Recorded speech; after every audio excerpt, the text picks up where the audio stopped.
You know, one thing I like talking to people about when we meet them and when we have a chance to talk is this thing.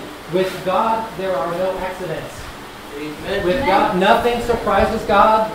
Nothing is out of God's timing. I know that, you know, sometimes we're chasing our own path, or we're doing our own schedule, or we're depending on our own smarts instead of always submitting to the Lord. But nothing catches God off guard. And I thought about this morning.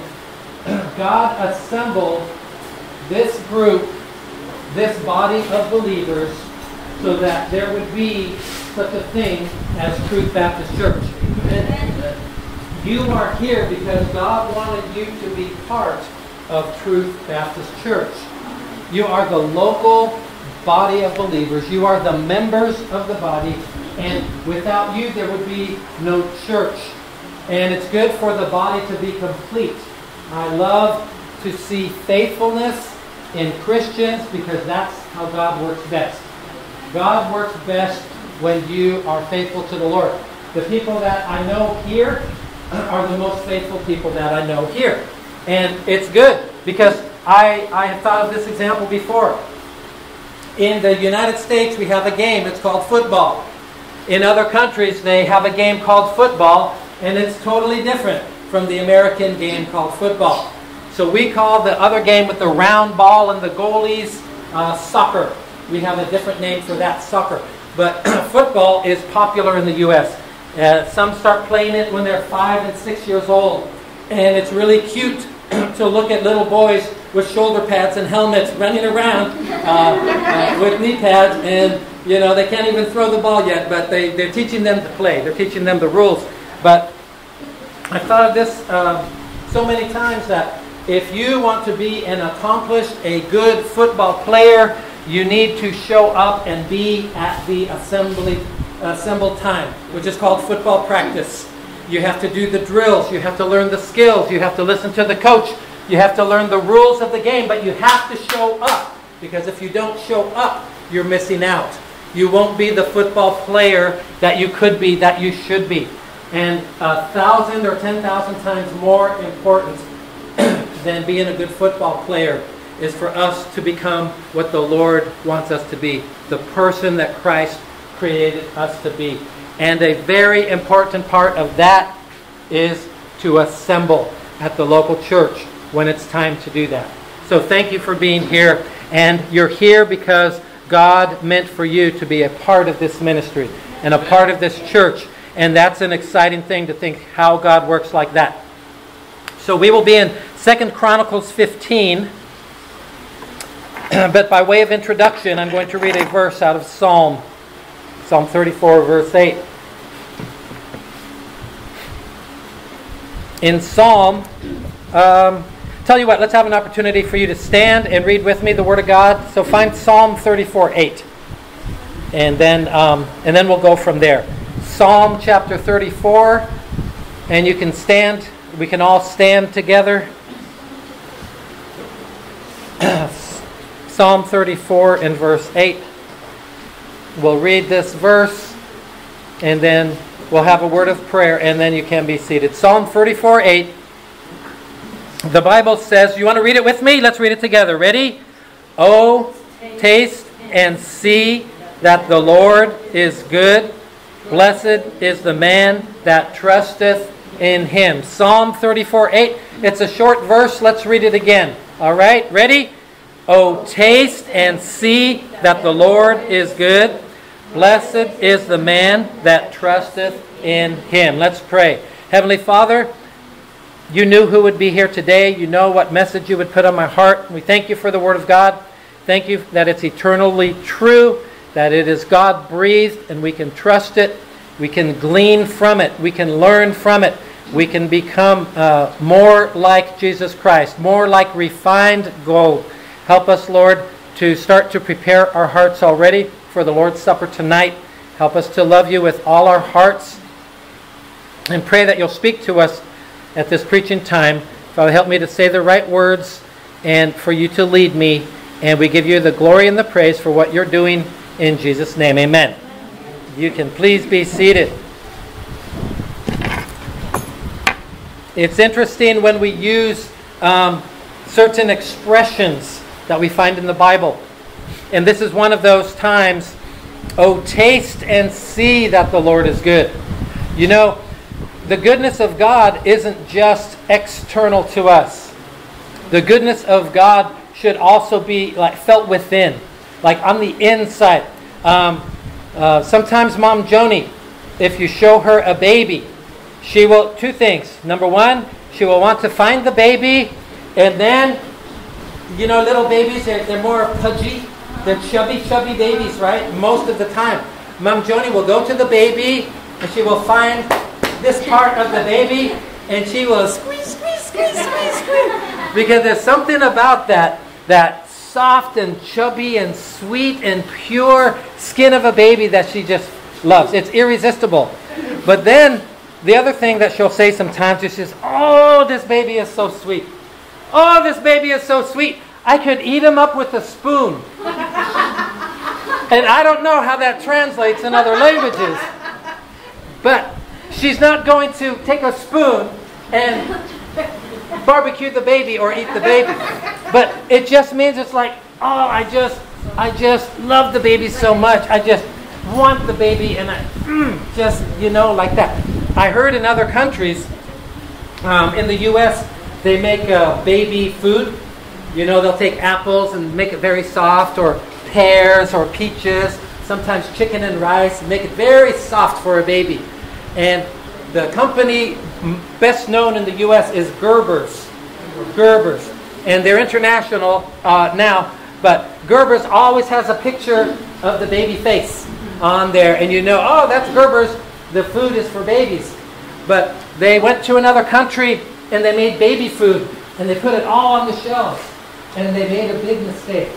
They did not find out about the custom in that other country. I don't know which one it was.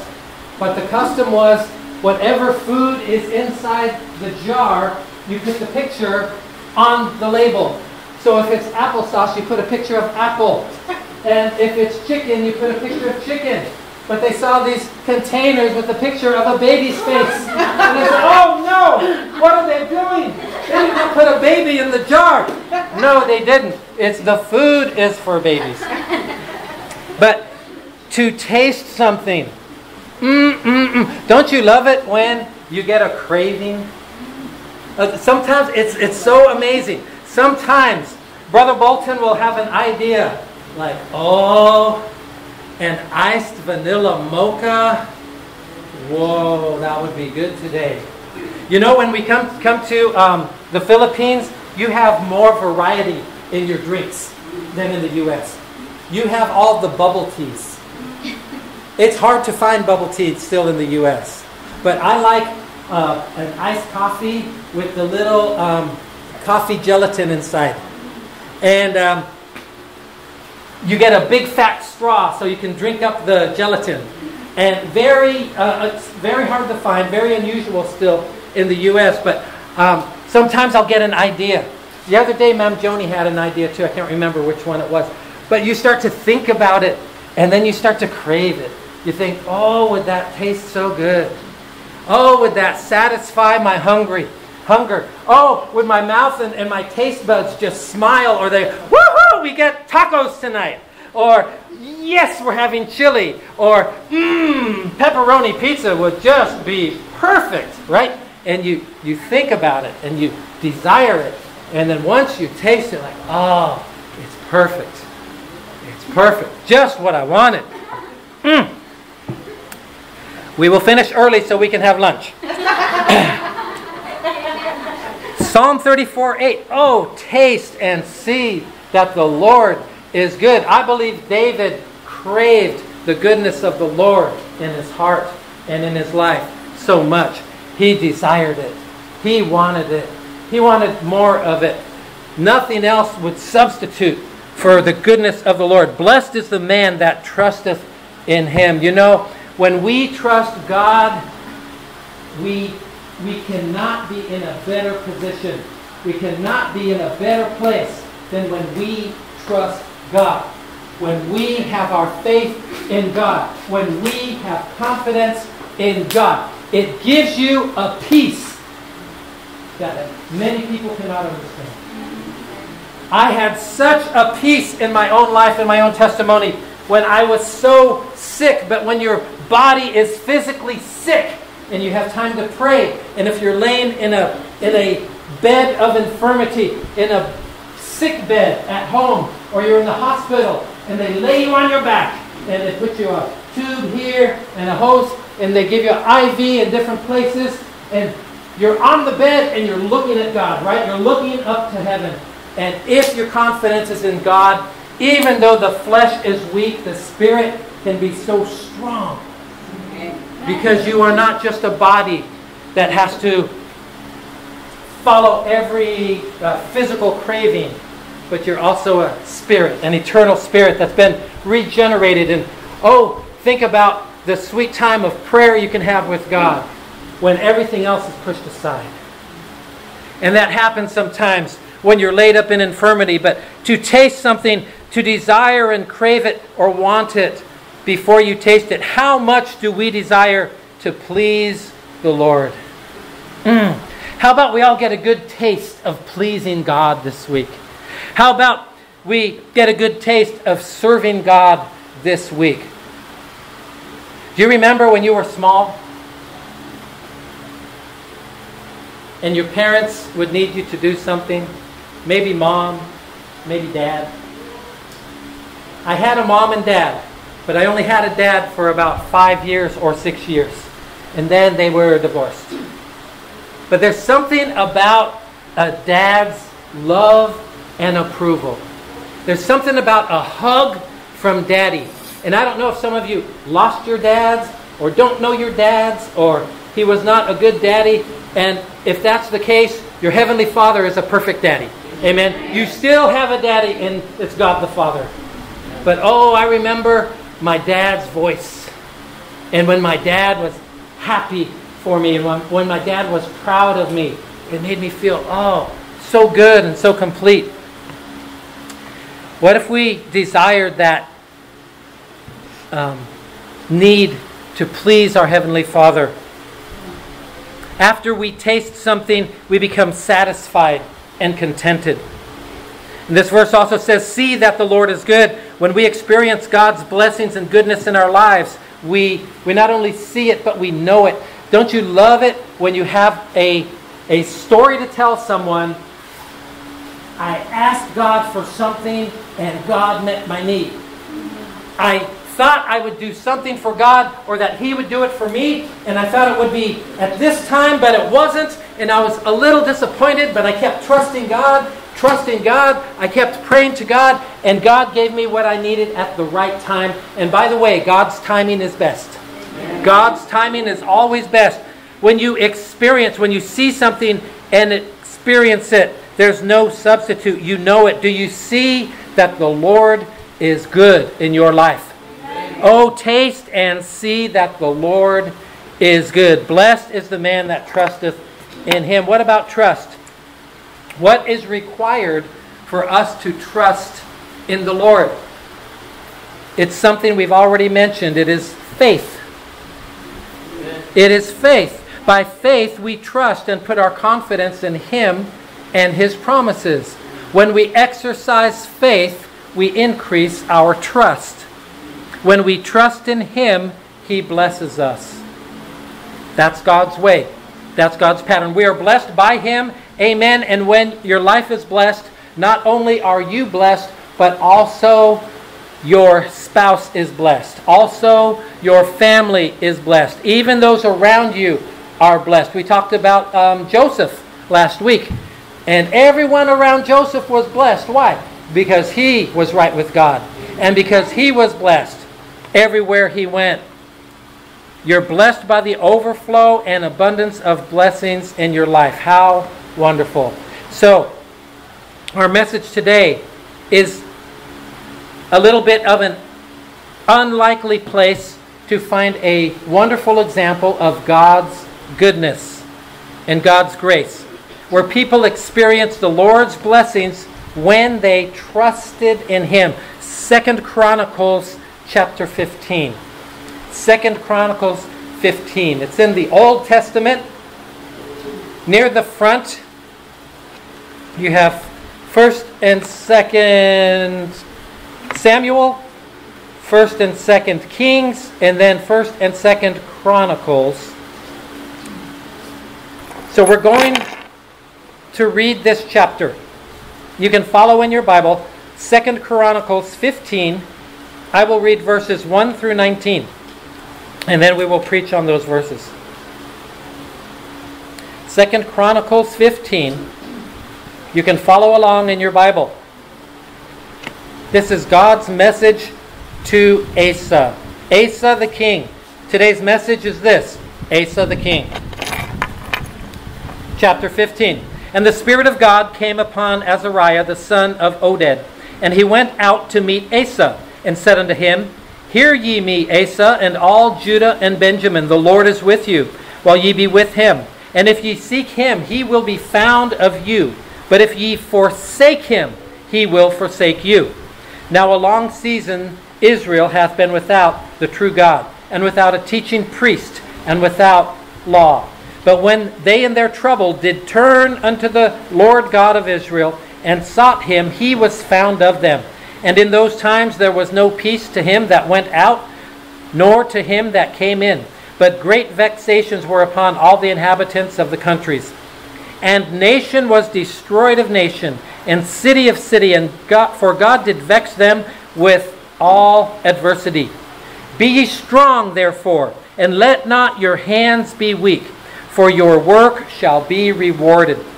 And when Asa heard these words, and the prophecy of Oded the prophet, when he took courage and put away the abominable idols out of all the land of Judah and Benjamin, and out of the cities which he had taken from Mount Ephraim, and renewed the altar of the Lord that was before the porch of the Lord. And he gathered all Judah and Benjamin, and the strangers with them out of Ephraim and Manasseh, and out of Simeon, for they fell to him out of Israel in abundance, when they saw that the Lord his God was with him. So they gathered themselves together at Jerusalem in the 3rd month, in the 15th year of the reign of Asa. And they offered unto the Lord the same time of the spoil which they had brought, 700 oxen and 7,000 sheep. And they entered into a covenant to seek the Lord God of their fathers with all their heart and with all their soul, that whosoever would not seek the Lord God of Israel should be put to death, whether small or great, whether man or woman. And they swear unto the Lord with a loud voice, and with shouting, and with trumpets, and with cornets. And all Judah rejoiced at the oath, for they had sworn with all their heart, and sought him with their whole desire. And he was found of them, and the Lord gave them rest round about. And also concerning Maacah, the mother of Asa the king, he removed her from being queen, because she had made an idol in a grove. And Asa cut down her idol, and stamped it, and burned it at the brook Kidron. But the high places were not taken away out of Israel. Nevertheless, the heart of Asa was perfect all his days.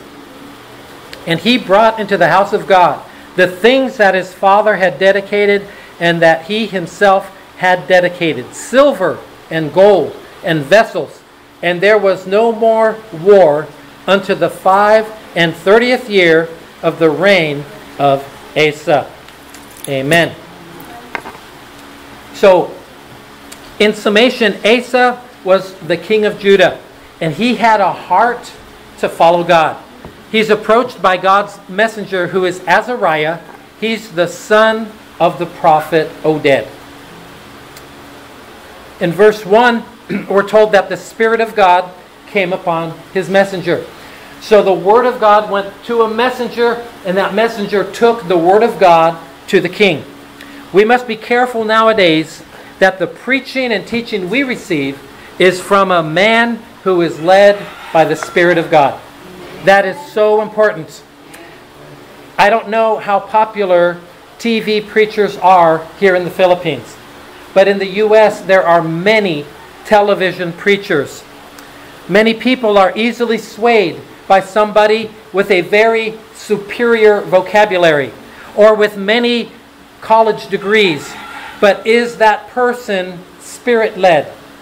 I love to hear a preacher who has a good vocabulary. I love to hear preachers who speak with authority. I love to hear preachers who preach with conviction and passion. But are they Spirit-led? Sometimes, on television especially, you see somebody and they smile and you, wow! Brighter than the sun. Brighter than reality. You need sunglasses if you're in the congregation because they went to the dentist and they got the super shiny, bright, flashing, gleaming, bright 100,000 watt smile. And they smile and you think, oh, look at that smile. Oh, look at that suit. You know, some people will spend $3,000 on a suit. I don't know any of those people. But some people think, well, if they're dressed nice, if they're handsome or they have a nice smile, well, I should listen to them. But listen, we have to quit looking at the outward appearance. 1 Samuel 16 tells us to not look on the outward appearance, right? Because God knows the heart. Consider, is this man speaking and doing the work of God or not? That is the question. In verse 2, let's read it again.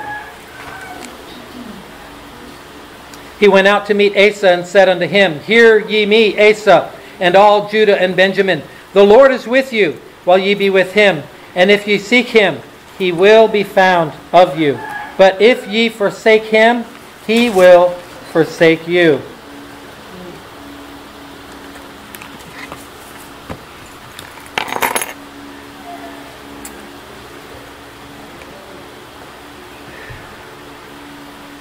That verse tells us, if ye seek him,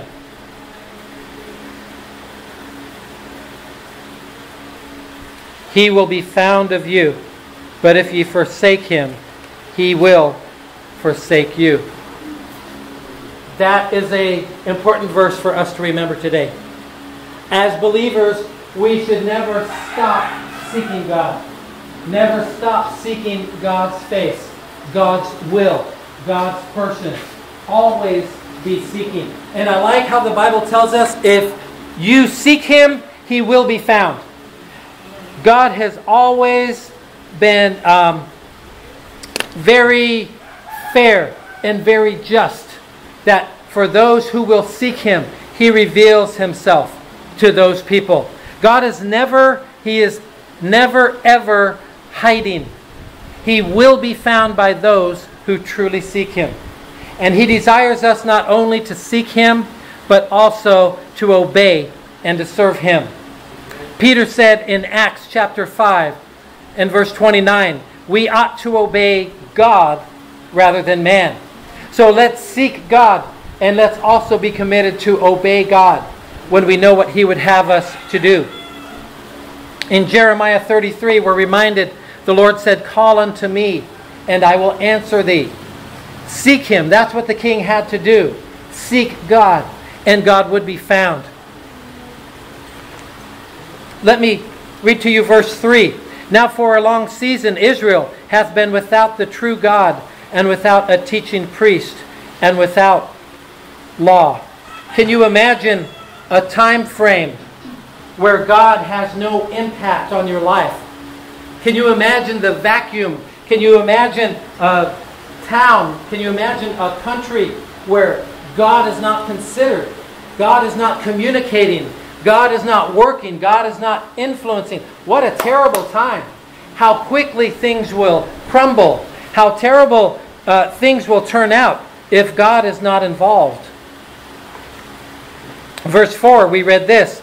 But when they in their trouble did turn unto the Lord God of Israel and sought him, he was found. Friends, God is there when you need him. God is there. He is ready. He's there when you cry out to him. God is there when you need help. God is there when you have sorrow in your life. God is there when you have despair in your heart. God is there when you are heartbroken. He's there waiting to be found by you and me. He's there when you cry out unto Him. God is there. The Bible teaches He does not take a rest. He does not slumber. In some of our travels in the world, I've been in countries where for 1 or 2 hours you cannot do anything. Why? Everybody is on siesta. Siesta is part of their culture. It might start at noon or 1 o'clock, but for example, from 1 o'clock p.m. until 3 p.m., nobody works. Everybody's taking a break. They had a nice lunch. Maybe the big meal of the day was around noontime, and now they're very full, and it's warm, and so they find a hammock, or they find a bed, and then they take a rest. They just take a break. Hey, God doesn't take siestas. God's always there. He's always there when we call upon Him. In verse 7, he was told, "Be ye strong, therefore, and let not your hands be weak, for your work shall be rewarded." Your work shall be rewarded. That's a blessing to hear. When we do something for God, it is always for a purpose. When we do something for God, He keeps account.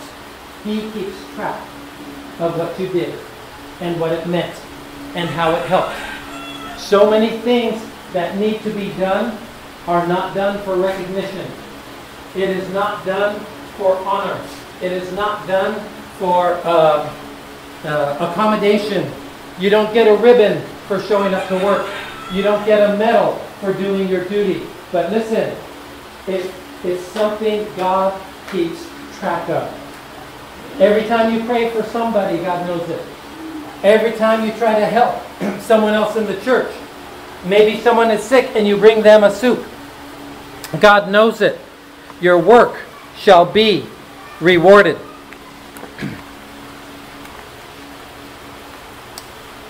Let me back up and look at verse 5 with you. The Bible says, "And in those times there was no peace to him that went out, nor to him that came in, but great vexations were upon all the inhabitants of the countries." When people are without God, they cannot have peace. There is always some unreconciled feelings. There are always some questions. There are always some problems. What does an unbeliever do when they cannot understand what's happening? They must struggle very much. Struggle without God. Without God. And this is the state of the nation at that time. And verse 8. Let's read it together. Verse 8. Verse 8. Read it out loud with me in your Bible. 2 Chronicles 15, verse 8. Ready? "And when Asa heard these words and the prophecy of Oded the prophet, he took courage and put away the abominable idols out of the land of Judah and Benjamin, and out of the cities which he had taken from Mount Ephraim, and renewed the altar of the Lord that was before the porch of the Lord." Asa took action. Asa responded to the Word of God. Asa heard how things should be, and he was ready to make changes. But this was not the first time he heard something like this. I'm going to read to you from the previous chapter, 2 Chronicles 14, verses 1 through 5. Very similar. Follow along in your Bibles. "So Abijah slept with his fathers, and they buried him in the city of David. And Asa his son reigned in his stead. In his days the land was quiet 10 years. And Asa did that which was good and right in the eyes of the Lord his God." Amen for Asa doing that. "For he took away the altars of the strange gods and the high places, and brake down the images, and cut down the groves, and commanded Judah to seek the Lord God of their fathers, and to do the law of the commandment. And he also took away out of the cities, all the cities of Judah, the high places, and the images, and the kingdom was quiet before him. Asa had heard before what God wanted him to do. Asa did the right thing, and he did what God needed to be done. There was so much idolatry in his day, that often somebody getting right with God would come in and they would get rid of the idols. They would break them. They would cut them. They would burn them. Whatever it took to get rid of the idols. Because the people needed to have their eyes and their heart on the Lord, on the true living God. Verse 8 says, that we just read, when Asa heard the words and the prophecy of Oded the prophet, he took courage. And then he put away the abominable idols out of all the land. Asa took courage. The man in charge took courage. The believer, the follower of God, took courage. It takes courage today for you to do the right thing. It takes courage today in school, at work, in your families, to do what's right, to not acknowledge idols. In so many countries of the world, there are many idols. Some of them are easy to recognize. But as I drive around the city here, and I look in some businesses, and I look in some homes, some people have made their own altar to an idol. And that is wrong. It takes courage to stand up for what's right. It takes courage to declare the truth of God's Word. It takes courage to be a witness, and a faithful witness. And so often, to take courage and to obey God involves putting away some things. Every believer is in danger of letting some things into our lives that should not be there. Every believer is in danger of letting some things in our family, in our school, in our workplace. We don't want to make waves. We don't want to make enemies. We don't want to be the bad guy. But for things to be right, we need to, 1, take courage as a believer, know where we stand and what we believe. And number 2, put away some things. Put away some things. It's hard to be a parent today. It's difficult to be a parent today. One reason is because the world so much wants to influence your children more than you. They want to influence your children with what is on television, what is on the cable network, what they can find on their phones and on their gadgets. It takes courage to put away those things that don't benefit your children. They may entertain them, but so often they bring in worldly ideas, worldly philosophy, ungodly teaching. Things, the wrong things must be put away. But then the other thing that he did besides taking courage and putting away some things is he renewed the altar of the Lord. In Bible days, the place of worship was most often built up on a type of altar. It was not ground level. It was built up. They would bring in rocks and stones. They would bring in dirt. Sometimes they would go up to the highest place on a mountain. And that is the place where they would sacrifice. That is the place where they would worship. Well, there was a proper altar for the Lord. And there were very many improper altars to idols. So all of those false idols needed to be destroyed, needed to be put away, needed to be gotten rid of, so that the people, so that the king, so that the nation could be right with God. There should only be one altar in our life, an altar in our heart, and that is to worship and praise and honor Jehovah God. Right? God the Father, God the Son, God the Holy Spirit. But he needed to renew the altar of the Lord.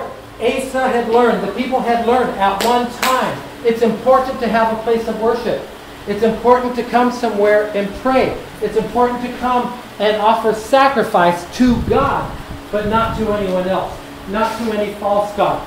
But for some reason and somehow, the place of worship, the place of sacrifice was neglected. It was neglected. If you neglect your vehicle for very long, your car, your motorbike, the Jeep, it gets worse and it does not get better.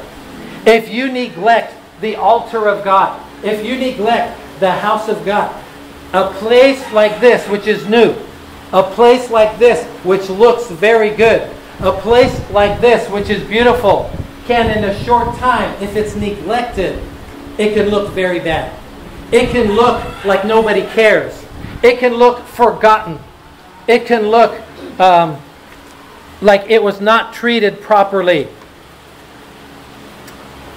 He needed to renew the altar of the Lord. It had been damaged. It had been forgotten. It had been neglected. And it should not have been neglected. But it took courage to do what he did. He had to step in and look around. What needs to be done here where we worship God? What needs to be done here where we offer our sacrifices to God? There are some altars in our life that maybe need to be renewed today. Tonight we're going to be observing the Lord's Supper. And every time we do that, we look inward. We look at our own heart. And this message this morning can help us to look inward. How is the altar of Bible reading in your heart been lately? Was it ever very fresh and new and exciting and proper? And every day you go, whoa, I get to spend time in the Bible, but has that altar been neglected in my life?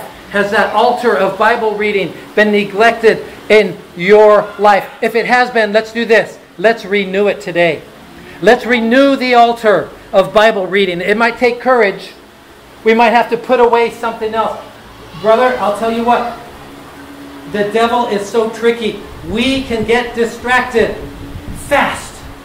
Oh, I'm going to do this little job, but let me just see what my friend said online. And then 30 minutes go by. And then you forget what little thing you were going to do. The devil is so tricky. Let us renew the altar of Bible reading. Hey, ask yourself, everybody, ask yourself, how is the altar of prayer? Did I have a better prayer time, a better season of prayer in my Christian life than I do today? How is my prayer been lately? Maybe I can renew the altar of prayer in my life, in my walk with God. How is the altar of devotion time? Devotion time. Sometimes people, during devotion time, they will take one of these songs and they will sing the song just by themselves. Or they'll sing it unto the Lord. Or they'll read the words and it'll bless your heart in a special way. A time of quiet with you and God. How is the altar of devotion time? Does it need any repair or not? There's also the altar of worship. Have we been worshiping the Lord? How about the altar of service?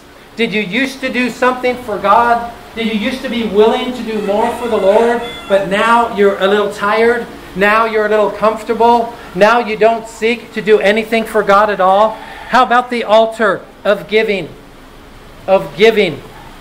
Every Christian should be sacrificing some to the Lord and for the Lord.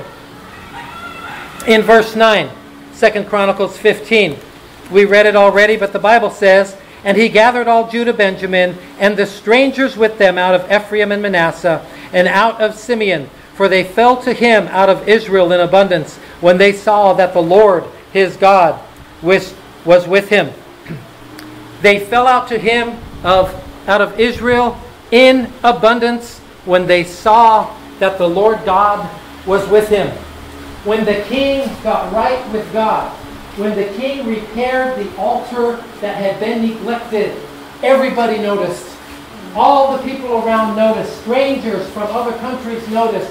People saw he is serving God. He is honoring God. He made better those things that had been neglected. He took courage. He put away some idols that should not have been there. By the way, they creep in. These idols will creep in our lives. The way a chicken will hop on the roof and hop on the ground and just wander in here, that's how idols hop into our life. We don't seek them, we don't call them, we don't ask them, they just show up. But sometimes we go, oh, he's cute. Oh, he doesn't distract me too much. Oh, it's okay, he's not making too much trouble. And then you're trying to pray, and then you're... Oh, that idol can overwhelm and overpower and distract. It needs to be put away. It needs to go. Why? Because the altar of the Lord is to be something special. And when King Asa got right with God, the people fell to him out of Israel in abundance because they saw that the Lord, his God, was with him. Do people know that the Lord, your God, is with you during the week? Do they know the Lord, your God, is with you? I'll tell you what, if everywhere you go, you have these gospel tracts, they're not here, but from this church, and everybody, we were visiting with a missionary, Brother Christensen, Ma'am Ruth's daddy, and we were with him for about 4 hours, and everywhere we went, gospel tract. Come visit International Baptist Church. Hi, read this when you have time. This is for you. Everywhere we went, I tell you what, if you give a gospel tract everywhere you go, all week long, people are going to think, oh, they're doing that for God. They're one of those Christians. They're very zealous. Many people saw that the Lord, his God, was with him. I believe God blessed him so mightily that people could not deny God was with him. Verse 12 says, and they entered into a covenant to seek the Lord God of their fathers with all their heart and with all their soul. He, as king, led them. And the people said, yes, let's do what's right. Yes, let's obey the scripture. Yes, let's follow the man of God. Yes, let's obey the message from God. Let's renew the altar of God. Let's get rid of the idols. Let's take courage. And by the way, parents, it's hard to be a parent. It's hard to take courage. It's hard to take a gadget or a toy away from your kids. But listen, if it's time for Bible reading, take away the toys and the gadgets. Nobody is listening to the Bible or family devotion if they're playing a game. It won't happen. But as a parent, you take courage for the Lord, and people will know what you stand for.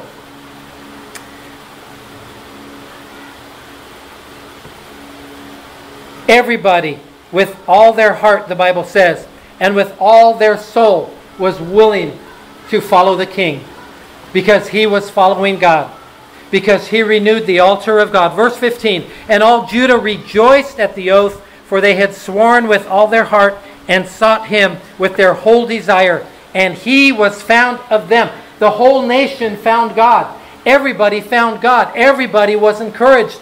Everybody was doing what was right. And the Lord gave them rest round about. You will have peace in your heart and life when you find God. When you do what God wants you to do. When you do what's right. Verse 17, King Asa's heart was good and right with God. Amen. Amen. King Asa's heart was good and right with God. Brother, someday you're going to be dead. Someday there will be a funeral. What if on your tombstone it said, he was good, Brother Nestor was good and right with God. Amen. What a testament. What a testimony. Amen. What better thing can you say about a man who lived a life trying to do his best for the Lord? That his heart was good and right with God. This week, let our hearts be good and right with God. Amen. Tonight we have the Lord's Supper. Let us prepare our hearts to be good and right with God like King Asa. Verse 18, in love and obedience to the Lord, he wanted to give to the work of the Lord. If you love the Lord, If you love somebody, you want to express it and you want to give something. Verse 19 tells us, God blessed Asa and his people. There was peace. There were no wars for 35 years. How would you like to have 35 years of peace in your heart? Peace in your life. Sounds good to me. Because his heart was right with God. He took courage. He put away some things that should not be there. And he renewed the altar of the Lord. What things do we need to renew in our life tonight? Let's stand and get ready for invitations and have a word of prayer. Heads bowed and eyes closed. Get ready for a time of prayer and invitation. Asa both saw and tasted the goodness of the Lord in his life, and so did his kingdom. Truly he was blessed by trusting him. With heads bowed and eyes closed, did the Lord speak to your heart about anything today? Does God want you to take courage in your life and be a good testimony for him? Has God brought to mind any idol that should not be there? Any distraction? Let's put it away.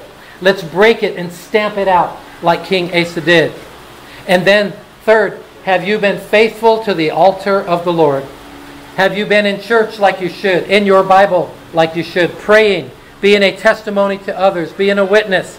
If God's spoken to your heart in any way on these things, I invite you to respond to the invitation time. I'll pray in a minute. But tonight, when we have the Lord's Supper, remember from the Sunday school lesson, if the Lord spoke to your heart that you need to be baptized by immersion, baptized after you trusted the Lord Jesus Christ into the water, same way Jesus was, then you can take care of that today.